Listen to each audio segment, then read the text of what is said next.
Hello बच्चों, कैसे हो आप सब? बढ़िया है सब? तैयारी कैसी चल रही है? बढ़िया। आज हम सब देखते हैं ह्यूमन आई के बारे में। Okay.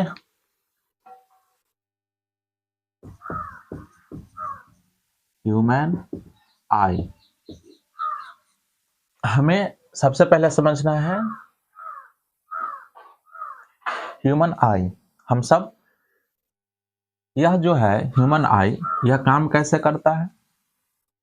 It works on the principle of refraction of light. यह लाइट का जो रिफ्रैक्शन प्रिंसिपल है उस पे काम करता है। इसके जो इम्पोर्टेंट पार्ट्स होते हैं ह्यूमन आई के, वो है cornea,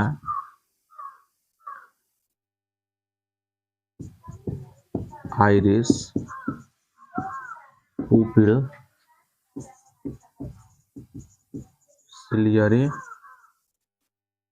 muscles,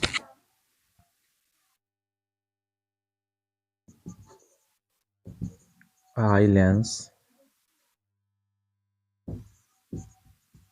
retina and optic nerves.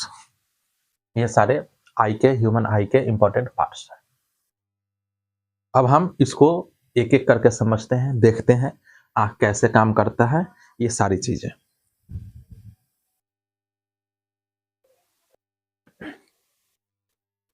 हम आई का स्ट्रक्चर देखते हैं।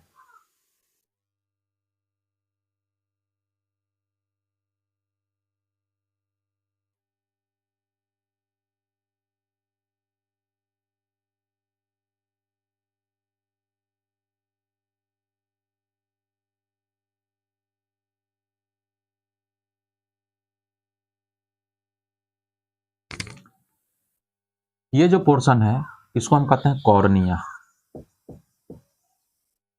कॉर्निया, ठीक इसके पीछे यह है। इस दोनों को हम कहते हैं आइरिस। आइरिस,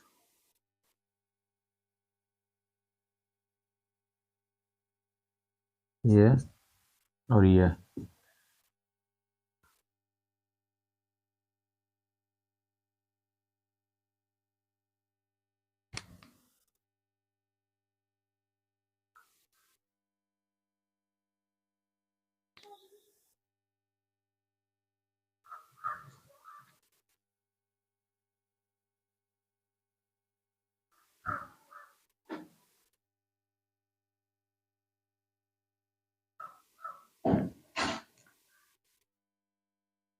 आइरिस, ये और यह है हमारा सिलियरी मसल्स, और यह भी सिलियरी मसल्स ही है, CM लिख देते हैं। और इसको, यह है हमारा आई लेंस, और यह, इसको हम कहते हैं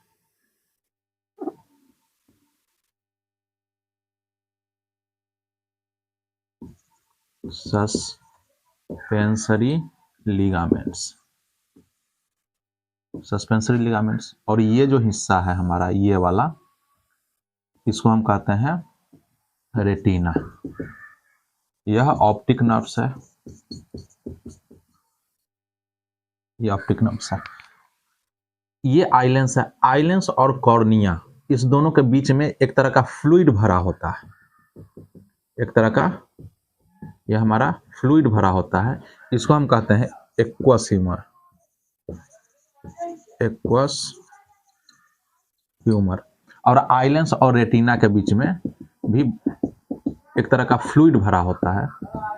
इस सब को हम कहते हैं विट्रस ह्यूमर।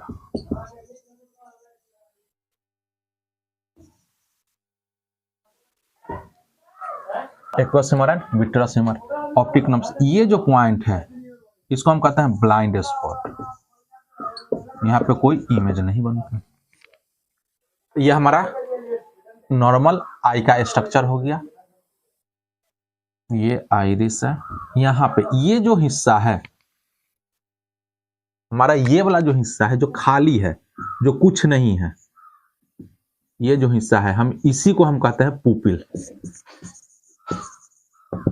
अगर किसी की आंखों में गौर से देखेंगे बीचों बीच कलर्ड पार्ट के हिस्सा में, तो वो एकदम ब्लैक दिखेगा, कुछ दिखेगा ही नहीं, वही हिस्सा हमारा पुपिल कहलाता है। यह जो आई बॉल का जो डायमीटर होता है टोटल यहां से यहां, वो लगभग 2.5 सेंटीमीटर होता है लगभग। अब हम इन सारे पार्ट्स का फंक्शन देखेंगे एक एक करके, किस तरह से है, क्या है। कॉर्निया वाला जो हिस्सा है सामने का, जो अभी हमारा कलर्ड हिस्सा है, उसके सामने का जो पार्ट होता है वो कहलाता है हमारा कॉर्निया। उसके ठीक पीछे जो पूरा कलर्ड पार्ट है, आंख किसी की अगर हम आंखों में गौर से देखते हैं तो चारों तरफ उजला है और बीच में कलर्ड पार्ट होता है, तो कलर्ड पार्ट जो होता है वही हमारा आइरिस होता है। और उस आइरिस के बीच, कलर्ड पार्ट के बीच में अगर हम देखते हैं गौर से, तो एक हमें होल जैसा दिखेगा जहां कुछ नहीं दिखता, वो हमारा पुपिल कहलाता है। पुपिल के ठीक पीछे होता है आईलेंस। आईलेंस जो होता है वो कनेक्टेड होता है सस्पेंसरी लिगामेंट्स से दोनों तरफ, और वो सस्पेंसरी लिगामेंट्स अटैच्ड होता है सिलियरी मसल्स से। फिर बीच में विट्रस ह्यूमर है और ठीक पीछे होता है रेटिना, यहीं पे हमारा इमेज बनता है। यह उसके नीचे ऑप्टिक नर्व्स है, यही इलेक्ट्रिकल सिग्नल में उसको बदल करके ब्रेन को देता है। ये एक पॉइंट होता है ब्लाइंड स्पॉट। ब्लाइंड स्पॉट क्या होता है, यहाँ पे कोई इमेज नहीं बनता है। ओके, ये है। अब इसमें सबका एक एक फंक्शन देखना है कि सबका काम क्या है।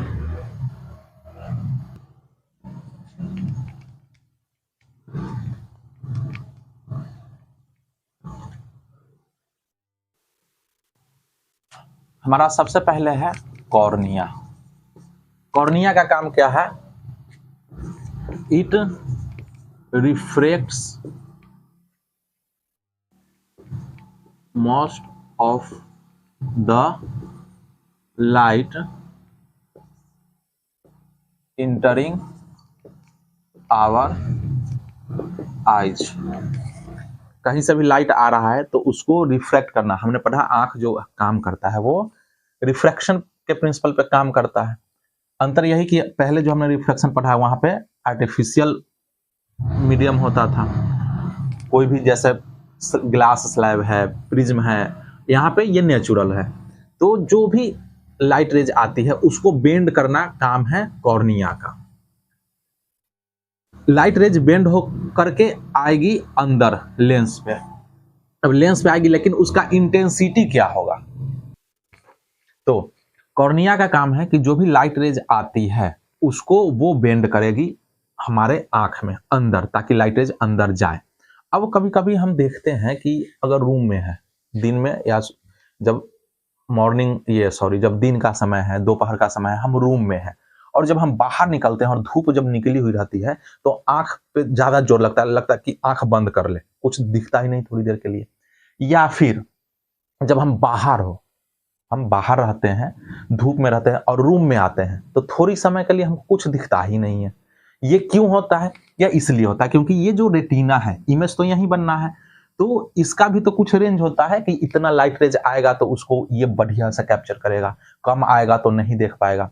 तो वो लाइट रेज ज्यादा ना चला जाए या कम ना हो, उसके लिए ये आइरिस होता है।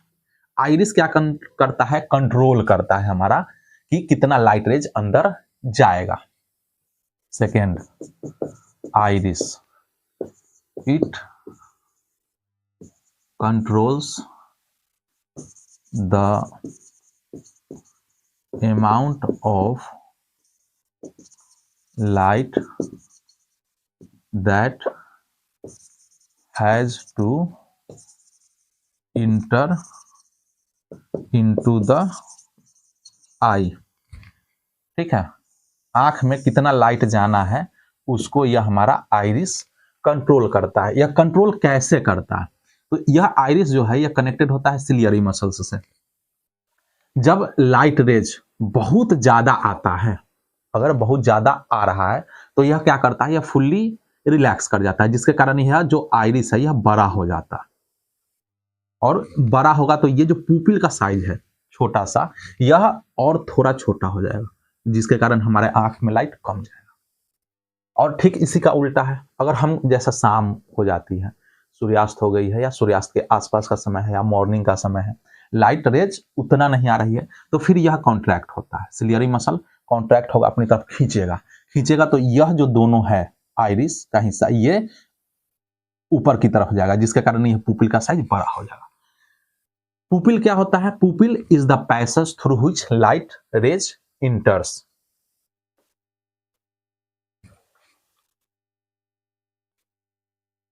थर्ड है हमारा पुपिल, द पैसेज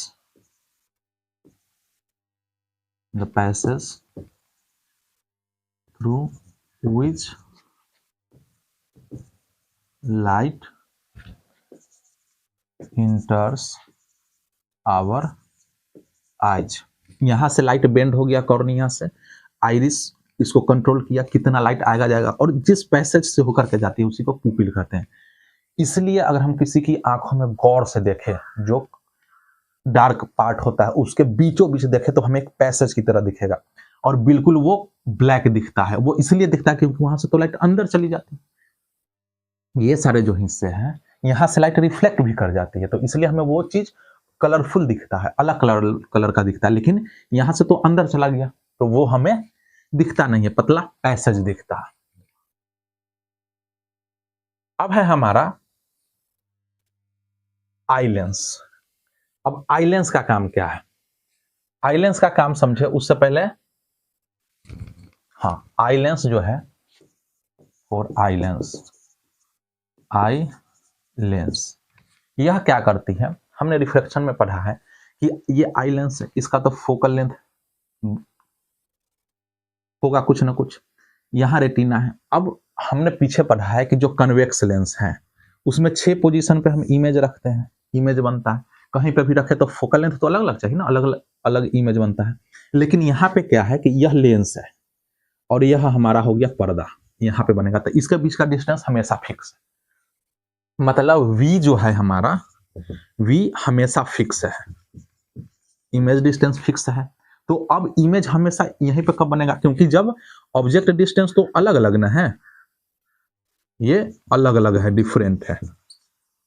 ऑब्जेक्ट का डिस्टेंस अलग अलग है, कोई वस्तु हमें नजदीक का देखना पड़ता है, कोई चीज हमें दूर से देखना पड़ता है, तो इमेज ऑब्जेक्ट डिस्टेंस बदल रहा है, लेकिन इमेज डिस्टेंस फिक्स है। तो यह कब फिक्स होगा? जब हमारा एफ जो होगा यह एडजस्टेबल होगा। अगर हमारा एफ एडजस्टेबल होगा, यह आई लेंस जो है इसका अगर फोकल लेंथ अगर चेंज हो जाए, फोकल लेंथ घट जाए बढ़ जाए ऑब्जेक्ट के हिसाब से, तो हमेशा इमेज यही बनेगा। तो आई लेंस का हमारा यही मेन काम होता है, एडजस्ट करने का।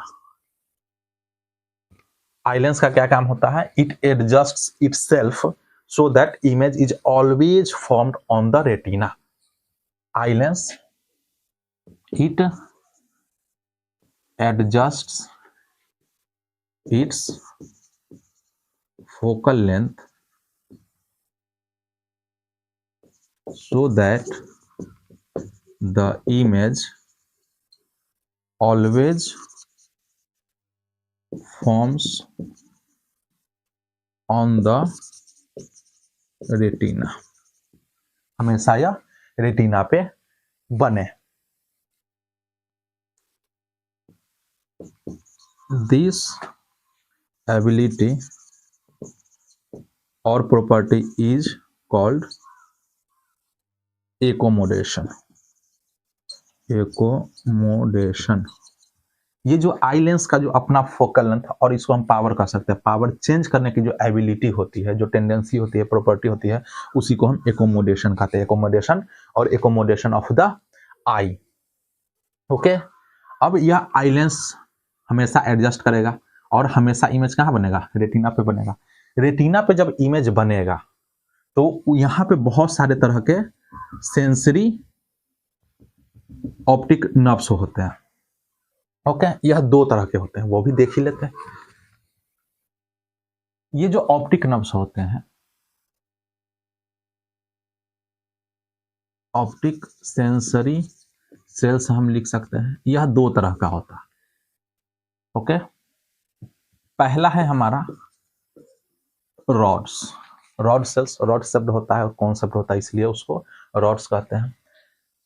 और दूसरा है हमारा कोन्स, एक रॉड है और एक कोन्स है। यह जो है रॉड्स जो है यह वर्क्स इन डीम लाइट, अगर कम लाइट है तो यह एक्टिव रहता है, यह ठीक है। गर्दन जान दियो, गर्दन जान दियो कथे, हाँ सब रिकॉर्डिंग हो रहा है, सब रिकॉर्डिंग एडिट करेंगे। चलो बैठेगा तो बैठ जाओ, ठीक है। चलो, यह जो रॉड्स है यह वर्क करता है डीम लाइट में। डीम लाइट मीन्स जहां पे लाइट की इंटेंसिटी कम होती है, रॉड्स इंटेंसिटी, लाइट के इंटेंसिटी को यह डिटेक्ट करता है। अगर ज्यादा लाइट है तो यह एक्टिव नहीं होता, डीम लाइट में यह एक्टिव होता है। कोन्स जो होता है हमारा सेकेंड, यह कलर को डिटेक्ट करता है, डिटेक्ट्स कलर्स, यह कलर को डिटेक्ट करता है। कोई भी जो ऑब्जेक्ट आ रही है उसका शेप साइज किस तरह का है वो ये भी ये रॉड का काम है, शेप को डिटेक्ट करना किस तरह का है। तो यह जो लाइट रेज आई, यहाँ पे दो तरह का सेल है, रॉड्स एंड कोन्स, उसके हिसाब से शेप साइज है उसको वो रॉड्स डिटेक्ट कर लेगा, कलर किस तरह का है उसको कोन सेल से डिटेक्ट कर लेगा, और उसको रॉड्स एंड कोन्स क्या करेगा, इलेक्ट्रिकल सिग्नल में बदल देगा और दे देगा ऑप्टिक नर्व्स को। ऑप्टिक नर्व्स ब्रेन में जाएगी, ब्रेन वहां इंटरप्रेट करेगा और समझेगा कि क्या है क्या नहीं है। अब यहाँ पे एक चीज बताना चाहता हूं, यह जो रॉड सेल्स है वह ह्यूमंस में कम होता है, ह्यूमंस में रॉड सेल्स कम होते हैं संख्या में, और यही कारण है क्योंकि यह डीम लाइट में काम करता है और कम होता है तो काम बढ़िया से कर नहीं पाता, इसलिए जब अंधेरा हो जाता है या फिर जब लाइट कम रहती है तो हमें कुछ दिखता नहीं है बढ़िया से। और यह कोन्स जो है यह ब्राइट लाइट में काम करता है और कलर भी डिटेक्ट करता है। तो चूंकि ह्यूमंस में number of rods is less than number of cones, तो इसलिए हमें ब्राइट लाइट चाहिए होता है कोई भी चीज देखने के लिए। तो ये हमारा नॉर्मल स्ट्रक्चर हो गया, फंक्शन हो गया, आई का फंक्शन हो गया। अब हम इसमें एक दो पॉइंट और देख लेते हैं। हमने अभी पढ़ा एकोमोडेशन। एकोमोडेशन में क्या होता है कि आई लेंस जो होता है वो क्या करता है, एडजस्ट करता है अपना फोकल लेंथ। एकोमोडेशन, यह जो आई लेंस है ये एडजस्ट करेगा, तो इसका भी तो कुछ कैपेसिटी होगा कि यह कितना ज्यादा से ज्यादा एडजस्ट कर सकता है या कितना कम से कम एडजस्ट करेगा। तो कोई ऑब्जेक्ट अगर बहुत दूर है, कोई ऑब्जेक्ट बहुत दूर है, इंफिनिटी पे है, इसका अंतर हम बताया था कि कोई ऑब्जेक्ट इंफिनिटी पे है या कोई ऑब्जेक्ट इंफिनिटी से अंदर है। तो इसका पहचान क्या होता है, अगर इंफिनिटी पे है, अगर इंफिनिटी पे है तो हमेशा पैरेलल रेज आती है उससे, हमेशा पैरेलल रेज आती है। और अगर इसके अंदर में है अदरवाइज तो डाइवर्जेंट रेज आती है,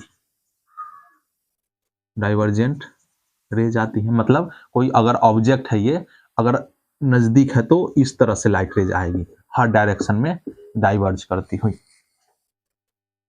अब अगर कोई ऑब्जेक्ट इंफिनिटी पे है तो हमेशा पैरेलल रेज आएगी। तो पैरेलल रेज अगर आ रही है तो एक तो ये बेंड कर दी, कॉर्निया ने ही बेंड कर दिया, और उसके बाद फिर ये इसको एडजस्ट करेगा, बेंड करके इमेज हमेशा कहां बनाना है, रेटिना पे ही बनाना है। तो जब ये दूर होगी तो ये सिलियरी मसल्स बिल्कुल रिलैक्स होता है, जब इन्फिनिटी पे होता है तो सिलियरी मसल्स बिल्कुल रिलैक्स होता है, और ये जब रिलैक्स होता है तो उसके कारण ये क्या होता है, सस्पेंसरी लिगामेंट्स ये भी कॉन्ट्रैक्ट होता है। रिलैक्स होता है, जिसके कारण ये जो आई लेंस जो है इसका फोकल लेंथ सबसे ज्यादा होता है। ऑब्जेक्ट अगर इन्फिनिटी पे है तो हमारा आई लेंस जो है मैक्सिमम एफ होगा और आराम से बनेगा। यह इन्फिनिटी का हम देख सकते हैं। अगर ऑब्जेक्ट इन्फिनिटी के अंदर है, अगर ऑब्जेक्ट इन्फिनिटी के अंदर है, विद इन इन्फिनिटी, अगर इन्फिनिटी के अंदर है तो इन्फिनिटी के अंदर है, अगर मान लेते हैं यहां पे है कोई ऑब्जेक्ट, तो यहां से एक इस तरह का आएगा, इस तरह से भी आएगा, तो इस लाइट रेज को यह इस तरह से बेंड करेगा और फिर यह एडजस्ट करके यहाँ पे इमेज बनाएगा। मान लेते हैं कि नजदीक यहाँ पे भी अगर हम ला दे तो यह तो इस तरह से जाएगा, इस तरह से जाएगा, और ये कितना भी यहाँ पे बेंड करेगा, बेंड होगा ही नहीं, इमेज यहाँ बन नहीं पाएगा, पीछे चला जाएगा। तो उस कंडीशन में यह मिनिमम डिस्टेंस एक फिक्स है कि उससे नजदीक अगर आता है कोई ऑब्जेक्ट तो उस ऑब्जेक्ट के इमेज को हमारा आई लेंस एडजस्ट नहीं कर पाता है। और वह जो दूरी होता है, यह जो दूरी है हमारे आंख से आई लेंस की, ये आंख से ऑब्जेक्ट की जो दूरी होती है वो होती है हमारा 25 सेंटीमीटर, और उस समय जो हमारा आई लेंस का जो होता है वो फोकल लेंथ मिनिमम होता है, मिनिमम एफ, क्योंकि ये जितना कर्व करेगा, नजदीक है तो ये इस तरह से हो जाता है। इसको ना थोड़ा सा डिलीट कर देता है, बहुत ये हो गया। ओके, ये है हमारा आई लेंस। तो अगर नजदीक है तो यह इस तरह से हो जाता है ताकि ये ज्यादा से ज्यादा कर्व कर सके, बेंड कर सके, और यह दूरी है 25 सेंटीमीटर। उस समय हमारा आई लेंस का जो पावर होता है वो मिनिमम होता है, कम से कम होता है। अब हम दो पॉइंट, ये चीजें हमने समझी, उसी को अब हम 2 पॉइंट इसमें समझते हैं। अगर ऑब्जेक्ट जो है, आंख जो है यहां से बहुत दूर तो देख नहीं पाएगा, हालांकि अलग है कि हम चांद भी देख लेते हैं, सूरज भी देख लेते हैं, लेकिन 10 किलोमीटर 20 किलोमीटर क्लियर तो नहीं देख पाएगा। तो वो मैक्सिमम डिस्टेंस जहां तक हमारा आंख बढ़िया से देख लेता है उसे हम कहते हैं far point of the I. Far point क्या होता है? The maximum distance, the maximum distance that can be seen by our eyes, इसे हम कहते हैं far point, and it is means the far point of the eye is infinity, यह infinity होता है। सेकेंड है हमारा near point, near point, the minimum distance, the minimum distance that can be seen by our eyes clearly. दोनों में एक word अगर जोड़ दे तो ज्यादा बढ़िया है। आवर आइज क्लियरली, क्लियरली दिखना है, eyes clearly is called near point, and near point it is 25 centimetre. अगर हमारे आंख से 25 सेंटीमीटर तक का अगर ऑब्जेक्ट है तो हम बढ़िया से देख सकते हैं। अब हम देखते हैं कि अगर 25 सेंटीमीटर से भी दूर है, 30 सेंटीमीटर 40 सेंटीमीटर 50 सेंटीमीटर की दूर पे ऑब्जेक्ट है और हमारा आंख उसे देख नहीं पा रहा है, या ये तो इन्फिनिटी है, बहुत दूर तक इसका रेंज जनरली अनडिफाइंड है कि कितना दूर तक दूर का देख सकता है। लेकिन अगर मान लेते हैं दूर का ही ऑब्जेक्ट, यहाँ हम सामने हैं और किसी मेला में गए, 50 मीटर की दूरी पे दोस्त दिख रहा है, उसने हाय किया, लेकिन हमें क्लियर नहीं दिख रहा है, कंफ्यूज है कि हाँ वही दोस्त है कि दूसरा है, तो उस कंडीशन में या तो ये भी गड़बड़ हो गया, मतलब इतना दूर का भी हम नहीं देख पा रहे हैं। तो ये प्रॉब्लम क्यों होता है? कैसे होता है, उसको हम ठीक कैसे करेंगे, ये हम पढ़ेंगे नेक्स्ट क्लास में। Defects of vision and it's correction. आज के लिए इतना ही। आप सब लाइक कीजिए, कमेंट कीजिए, सब्सक्राइब कीजिए। जय हिंद।